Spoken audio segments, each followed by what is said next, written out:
Assalamualaikum warahmatullahi wabarakatuh. Semangat pagi, pagi-pagi luar biasa, sehat, ceria.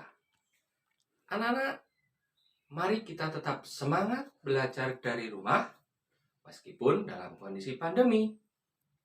Ayo, kita mulai pembelajaran hari ini dengan terlebih dahulu berdoa. Berdoa mulai. Berdoa Kita selesai. akan membahas tentang materi SPDP tema 7, subtema 2 dan 3.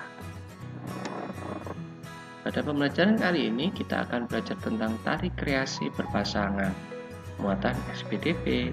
Tari kreasi berpasangan adalah tari yang dibawakan oleh dua orang penari atau secara berpasangan.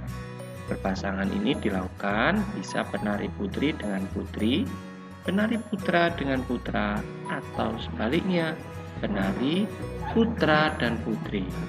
Nah, contoh tari yang diperankan dengan pasangan tari putra-putra adalah tari caci.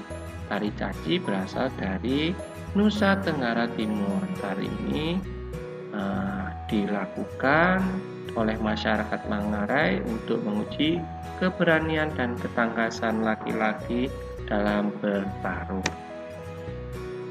Selanjutnya, unsur-unsur tari dalam tari berpasangan antara lain, setiap jenis tari mempengaruhi unsur-unsur dalam tari.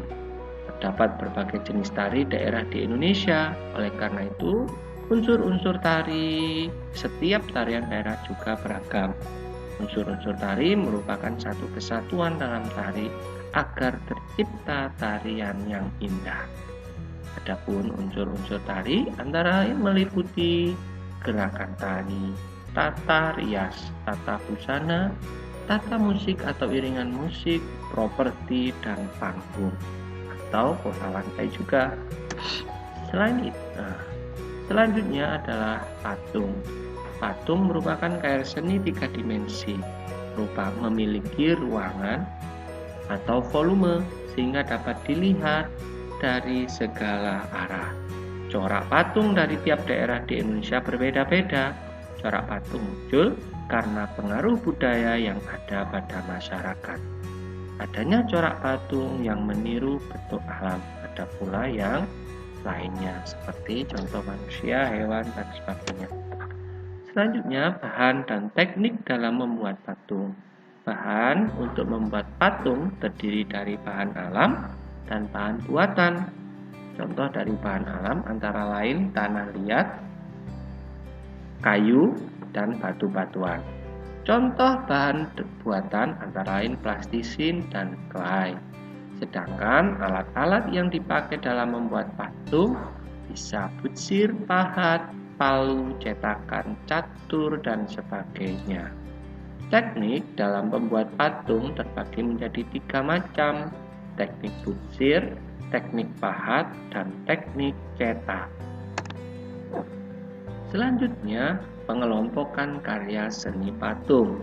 Berdasarkan wujudnya, patung dibedakan menjadi 3: patung dada, patung torso, dan patung lengkap atau utuh. Sedangkan berdasarkan objeknya, patung dibagi menjadi 2 kelompok.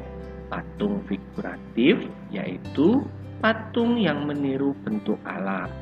Sedangkan patung non-figuratif berbentuk tidak meniru bentuk alam, tetapi bisa berupa garis, berupa benda-benda abstrak, dan sebagainya.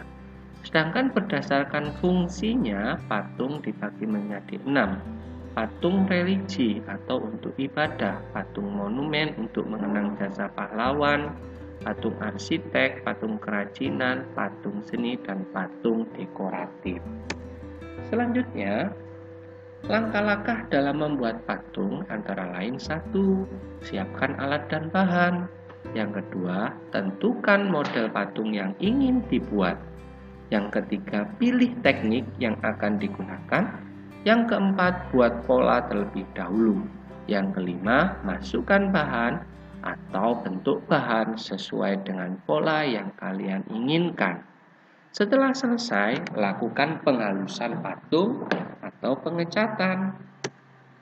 Nah, yang terakhir adalah pameran karya seni patung. Pameran karya seni bertujuan untuk memperkenalkan pada orang banyak tentang hasil karya seni yang telah dibuat. Dalam membuat pameran diperlukan rencana yang matang agar pameran berjalan lancar dan sukses. Kita perlu juga mengumpulkan karya-karya patung yang indah, yang sudah kita pilah dan pilih sesuai dengan bentuk, tema, dan sebagainya. Menentukan ruangan untuk menyelenggarakan pameran itu juga harus penting dilakukan.